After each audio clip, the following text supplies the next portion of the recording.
Welcome to sociology classes. मैं हूं आपका दोस्त शिबू। आज हम डिस्कस करने वाले हैं पॉलिटिकल कल्चर के बारे में। आज हम इस क्लास में पहले देखेंगे कि पॉलिटिकल कल्चर क्या है, पॉलिटिकल कल्चर के डायमेंशंस, कंपोनेंट और क्लासिफिकेशन के बारे में समझने वाले हैं। क्लासिफिकेशन में अलग अलग स्कॉलर्स ने किस तरीके से क्लासिफाई किया है, यहाँ पर हम देखने वाले हैं आलमंड एंड वार्बा, फिनर, एल्जर और सैमुअल पी हंटिंगटन का क्लासिफिकेशन। उन्होंने अलग अलग टाइप्स के बारे में क्या बात की है, इसके बारे में यहाँ पर चर्चा करेंगे। पहले हम शुरुआत करते हैं पॉलिटिकल कल्चर से। पॉलिटिकल कल्चर जो टर्म है, इसको पहली बार दिया था गैब्रियल आलमंड ने। उन्होंने हमारे पॉलिटिकल सिस्टम को समझने के लिए पॉलिटिकल सिस्टम को किस नज़रिए से हम देख सकते हैं, इसके बारे में बात करते हुए ये पॉलिटिकल कल्चर का कॉन्सेप्ट उन्होंने दी थी।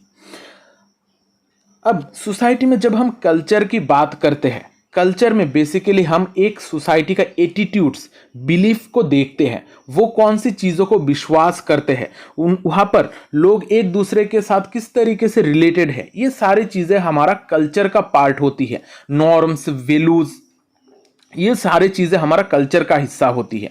इसी तरीके से जब पॉलिटिकल कल्चर की हम बात करते हैं, यहाँ पर पॉलिटिकल सिस्टम में लोगों का एटीट्यूड किस तरीके का होता है, उनका बिलीफ पैटर्न, उनका सेंटिमेंट, ये सारी चीज़ें हम देखते हैं। पॉलिटिकल कल्चर के द्वारा हम ये सारी चीज़ें समझ सकते हैं।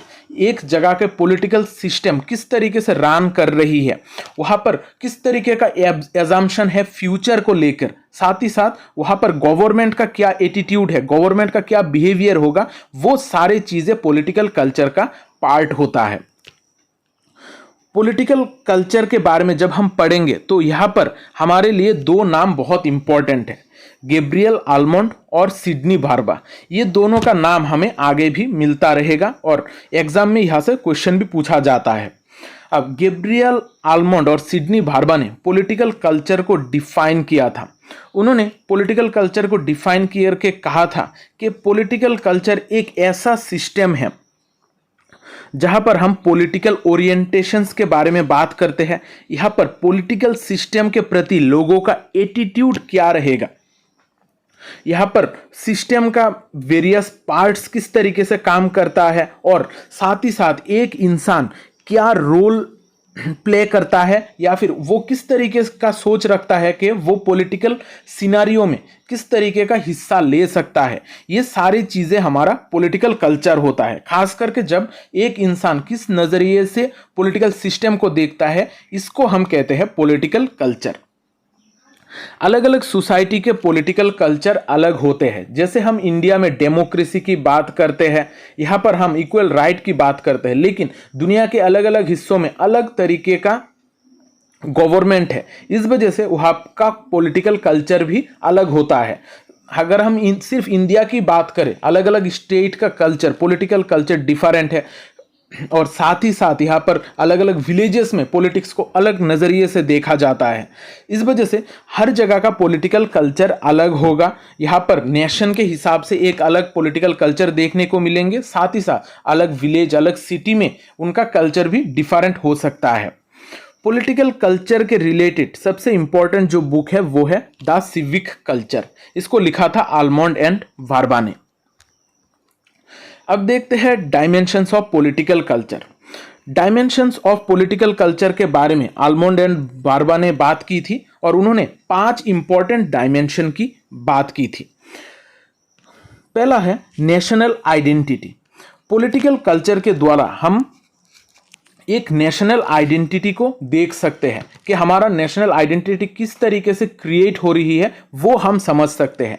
कोई भी एक इंसान का एटीट्यूड, उसका सेल्फ किस तरीके से डेवलप होगा, वो पॉलिटिकल लाइफ को लेकर क्या सोचता है, पॉलिटिक्स किस तरीके का है, और साथ ही साथ वो किस तरीके का पार्टिसिपेशन देना चाहता है, ये डिपेंड करता है हमारा पॉलिटिकल कल्चर के ऊपर। जैसे हम इंडिया में ज़्यादातर लोग पॉलिटिक्स में हिस्सा नहीं लेना चाहते हैं, ये इंडिया का पॉलिटिक्स है। इस तरीके से हर जगह का अपना अलग पॉलिटिकल सिनेरियो होता है, और कोई भी इंसान किस तरीके से पार्टिसिपेट करेगा वो उसका पॉलिटिकल कल्चर का ही हिस्सा बनता है। यहाँ पर कोई भी इंसान अपने फेलो सिटीजन्स को किस तरीके का किस तरीके से देखेगा ये भी पॉलिटिकल कल्चर के ऊपर डिपेंड करता है। अब पॉलिटिकल कल्चर का जो एक इम्पॉर्टेंट डायमेंशन है वो है governmental output and performance. Government का आउटपुट हमें क्या मिलेगा, वो किस तरीके का परफॉर्मेंस करेगा, इसके रिगार्डिंग हमें पहले से ही एक एक्सपेक्टेशंस होती है कि गवर्नमेंट हमें जॉब्स देगी, गवर्नमेंट हमारे लिए रोड्स बनाएंगे, सुविधाएं मुहैया कराएगी। इस तरीके का एटीट्यूड और एक्सपेक्टेशंस हमारा पहले से ही होता है। इसी को ये भी एक पॉलिटिकल कल्चर का ही हिस्सा है। फिर है एटीट्यूड टुवर्ड्स नॉलेज। यहाँ पर जो पॉलिटिकल प्रोसेस है, जहाँ पर डिसीजन मेकिंग की बात की जाती है, यहाँ पर इसके बारे में लोगों में क्या नॉलेज है, लोग किस तरीके से इस चीज़ को देखते हैं, पॉलिटिकल सिनेरियो किस तरीके से बदलता है, इसके बारे में लोगों को कितना नॉलेज है, ये सारी चीज़ें भी पॉलिटिकल कल्चर का हिस्सा है। ये 5 इंपॉर्टेंट डायमेंशंस के बारे में आलमंड एंड वार्मा ने बात की थी। अब देखते हैं कंपोनेंट्स ऑफ पॉलिटिकल कल्चर। जब हम पॉलिटिकल कल्चर की बात करते हैं, यहाँ पर बहुत सारे अलग अलग तरीके के कंपोनेंट्स है, या फिर जिसको हम फैक्टर भी कह सकते हैं। ये टाइम टू टाइम बदलता जाता है, एक जगह से दूसरी जगह में ये सारे फैक्टर्स या फिर कंपोनेंट्स अलग भी हो सकते हैं। यहाँ पर कुछ फैक्टर्स की बात की गई है, जैसे पहला है political belief and values. Political culture में एक हमें अलग तरीके का पॉलिटिकल बिलीफ्स देखने को मिलते हैं, इसका वैल्यूज अलग होते हैं, पॉलिटिकल प्रोसेसेस भी अलग होते हैं। यहाँ पर डिसीजन मेकिंग का सिस्टम, हर कल्चर का, पॉलिटिकल कल्चर का अलग डिसीजन मेकिंग होता है। हर जगह पर सेम सिंबल्स यूज नहीं किए जाता है, अलग अलग तरीके का सिंबल्स हमें देखने को मिलते हैं। पॉलिटिकल एक्शन भी इसी के रिगार्डिंग अलग हो जाते हैं। यहाँ पर एक इम्पॉर्टेंट चीज़ है, ओरिएंटेशन की बात हम करते हैं कंपोनेंट्स में। यहाँ पर 3 तरीके का ओरिएंटेशंस हमें पॉलिटिकल कल्चर में देखने को मिलता है, कॉग्निटिव, एफेक्टिव और इवैल्यूएटिव। ये तीनों तरीके का ओरिएंटेशन हमें देखने को मिलता है। पॉलिटिकल कल्चर में हमें कल्चरलिज्म मिलता है, क्योंकि यहाँ पर हर जगह का पॉलिटिकल सिनेरियो अलग है। यहाँ पर कल्चरलिज्म है, एथनिक रिलेशंस या फिर एथनिसिटी बेस्ड हमारा पॉलिटिक्स होता है। यहाँ पर स्टेट का रोल क्या होगा ये भी इम्पॉर्टेंट होता है। वहाँ का ideology, socio economic structure, form of government, role of the elites, ये सारे जो कंपोनेंट्स हैं ये हमारे पॉलिटिकल कल्चर का ही हिस्सा है। इनको इतना ज़्यादा डिटेल में समझने की ज़रूरत नहीं है, सिर्फ आप थोड़ा बहुत जो कंपोनेंट्स है इसका नाम जान लोगे तब भी ये चल जाएगा। अब देखते हैं classification of political culture. Political culture को अलग अलग स्कॉलर्स ने डिफरेंट तरीके से क्लासिफाई किया है। यहाँ पर हम 4 इंपॉर्टेंट क्लासिफिकेशन देखने वाले हैं, जहाँ पर पहले हम देखेंगे आलमंड एंड वार्बा, फिर फिनर, एल्जार और सैमुअल पी हंटिंगटन का क्लासिफिकेशन। इसमें से जो सबसे ज़्यादा इंपॉर्टेंट है वो है आलमंड एंड वार्बा का क्लासिफिकेशन। यहाँ से एग्जाम में क्वेश्चन पूछी जाती है, लेकिन बाकी जो है ये आप देख सकते हैं, ऊपर ऊपर से भी अगर देख लोगे तब भी चल जाएगा, क्योंकि यहाँ से अभी तक क्वेश्चन नहीं आया है, लेकिन फ्यूचर में आ भी सकता है। अब हम देखते हैं आलमंड एंड वार्बा का क्लासिफिकेशन। आलमंड एंड वार्बा ने अपना बुक द सिविक कल्चर में 3 तरीके का पॉलिटिकल कल्चर के बारे में बात की थी। यहाँ पर एक चीज ध्यान दीजिएगा, 3 pure types of political culture के बारे में बात की थी। यानी कि हमें 3 तरीके का पॉलिटिकल कल्चर देखने को मिलता है, पेरोकियल, सब्जेक्ट और participant. Parochial political culture, parochial political culture एक ऐसा पॉलिटिकल कल्चर है जहां पर सिटीजन्स सिर्फ सेंट्रल गवर्नमेंट के बारे में जानते हैं, सिर्फ उसके बारे में अवेयर है कि सेंट्रल गवर्नमेंट बोल के कोई चीज़ है, उसके पास पावर है, लेकिन इससे वो लोग अफेक्टेड नहीं होते हैं, इससे उनको फर्क भी नहीं पड़ता है कि गवर्नमेंट क्या डिसीजन ले रही है क्या नहीं ले रही है। इन सारे चीज़ों के बारे में उन्हें कुछ पता ही नहीं होता है, और वो किस तरीके से अफेक्टेड होते हैं इसके बारे में भी उनको कोई जानकारी नहीं है। पेरोकियल पॉलिटिकल कल्चर में सिर्फ लोगों को पता चल रहता है कि सेंट्रल गवर्नमेंट एक है, एग्जिस्ट करता है, इससे ज़्यादा उनको और कोई चीज़ के बारे में पता नहीं होता है। जैसे हम अगर ट्राइब्स की बात करें जो जंगलों में रहते हैं, जो बाकी नॉर्मल सिविलाइजेशन से थोड़ा हट के अलग जगह पर रहते हैं, अब यहाँ पर सेंट्रल गवर्नमेंट क्या पॉलिसीज बना रही है, इससे वो लोग इतने ज़्यादा अफेक्टेड नहीं होते हैं, साथ ही साथ वो इसके बारे में इतने ज़्यादा अवेयर भी नहीं होते हैं। ये है पेरोकियल पॉलिटिकल कल्चर। फिर दूसरा है सब्जेक्ट पॉलिटिकल कल्चर।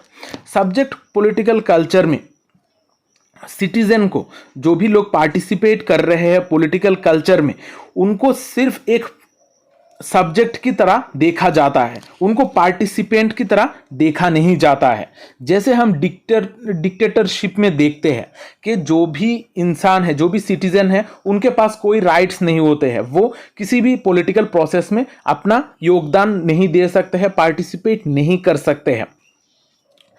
जैसे हम देखते हैं हिटलर का रूल, हिटलर के रूल में जो भी लोग थे उनको सिर्फ सब्जेक्ट की तरह ट्रीट किया जाता था, उनको जो भी ऑर्डर दिया जाता था वो उसी को करना पड़ता था उन लोगों को। यहाँ पर डिक्टेटरशिप एक बेहतर एग्जाम्पल है हमारा सब्जेक्ट पॉलिटिकल कल्चर का।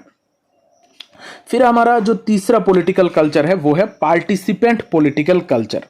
पार्टिसिपेंट पॉलिटिकल कल्चर हम नॉर्मली डेमोक्रेसी को कह सकते हैं, जहाँ पर सिटीजन कुछ ना कुछ कंट्रीब्यूट करते हैं पॉलिटिकल सिस्टम में, साथ ही साथ वो लोग इसके द्वारा अफेक्टेड भी होते हैं। इस वजह से पार्टिसिपेंट पॉलिटिकल कल्चर में एक गिव एंड टेक का रिलेशन होता है, जहां पर कुछ रेस्पॉन्स किया जाता है, लोग पार्टिसिपेट करते हैं इन पॉलिटिक्स में। जैसे डेमोक्रेसी है, वहां पर हम इस तरीके का पार्टिसिपेंट पॉलिटिकल कल्चर देख सकते हैं।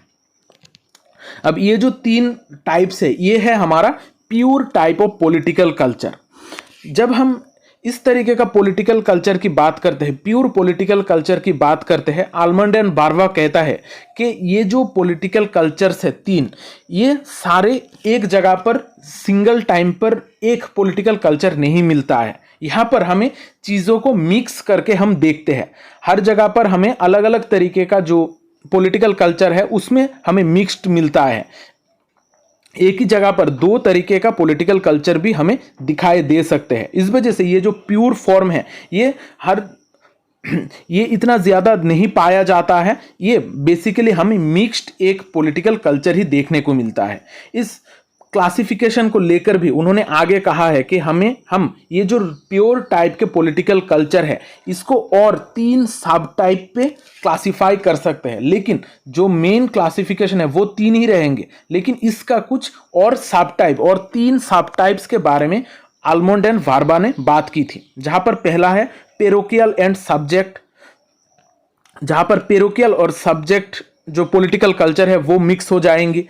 फिर है सब्जेक्ट एंड पार्टिसिपेंट और पेरोकियल एंड पार्टिसिपेंट। ये नाम सिर्फ याद रख लीजिएगा, तब भी सारे चीजें आपको समझ में आ जाएगी। सिर्फ वो जो 3 है उनको जरा डिटेल्स में समझ लीजिएगा, पेरोकियल, सब्जेक्ट और पार्टिसिपेंट। इसको थोड़ा डिटेल में समझने से ही आपका एग्जाम में आपको आंसर करने आ जाएगा। अब देखते हैं फिनर का क्लासिफिकेशन। फिनर ने अपनी book the man on the horseback, इस बुक में किस तरीके से मिलिट्री इंटरवेंशन के साथ पॉलिटिक्स रिलेटेड है उसके बारे में बात की थी। उन्होंने इस बुक में 4 लेवल ऑफ पॉलिटिकल कल्चर की बात की थी, मैच्योर, डेवलप्ड, लो और मिनिमल। ये जो 4 तरीके का क्लासिफिकेशन है, ये अगर आप सिर्फ नाम भी याद रखते हो तब भी आपके एग्जाम के लिए इतना ही काफ़ी होगा। Mature political culture, developed political culture, low political culture और मिनिमल पॉलिटिकल कल्चर। एल्जर ने 3 तरीके का पॉलिटिकल कल्चर के बारे में बात की थी, इंडिविजुअलिस्टिक कल्चर, मोरालिस्टिक कल्चर और ट्रेडिशनलिस्टिक कल्चर। और सैमुअल पी हंटिंगटन ने पॉलिटिकल कल्चर को क्लासिफाई करने के लिए जियोग्राफी और हिस्ट्री का उन्होंने यूज किया था। यहाँ पर उन्होंने पॉलिटिकल कल्चर को सिविलाइजेशन के हिसाब से क्लासिफाई किया था, यानी कि हर एक अलग तरीके का सिविलाइजेशन को उन्होंने देखा था और उन्होंने देखा था कि एक सिविलाइजेशन में एक अलग तरीके का पॉलिटिकल कल्चर हमें देखने को मिलता है। यहाँ पर उन्होंने बहुत सारे टाइप्स के बारे में बात की है। जहाँ पर हम देख सकते हैं western civilisation, Japanese civilisation, Islamic civilisation, Hindu civilisation, Slavic Orthodox civilisation, Latin American civilisation, Chinese civilisation, African civilisation. Samuel P Huntington ने ये 8 तरीके का सिविलाइजेशन के बारे में बात की थी और उन्होंने देखा था कि ये जो 8 तरीके का सिविलाइजेशन है वहाँ पर हमें हर जगह पर अलग अलग तरीके का पॉलिटिकल कल्चर देखने को मिलता है। ये सिर्फ आप लोग नाम याद रख लीजिएगा कि कौन से टाइप्स के बारे में, कौन से सिविलाइजेशन के बारे में उन्होंने बात की है। एमसीक्यू बेस्ड क्वेश्चन में आपको पूछा जा सकता है कि सैमुअल पी हंटिंगटन ने कौन सी सिविलाइजेशन के बारे में उन्होंने बात नहीं की है, या फिर कौन सी सिविलाइजेशन के बारे में या फिर कौन सी पॉलिटिकल कल्चर के बारे में उन्होंने बात की है। तो आज का ये जो क्लास है पॉलिटिकल कल्चर को लेकर, आशा करता हूँ आपको समझ में आ गया है। अगर क्लास आपको अच्छा लग रहा है तो कमेंट करके ज़रूर बताइएगा, साथ ही साथ वीडियो को लाइक और शेयर भी कर दीजिएगा, क्योंकि शेयरिंग इज़ केयरिंग। मिलते हैं अगली क्लास में, तब तक अच्छे रहिए, स्वस्थ रहिए और लोगों में प्यार बांटते रहिए। जय हिंद।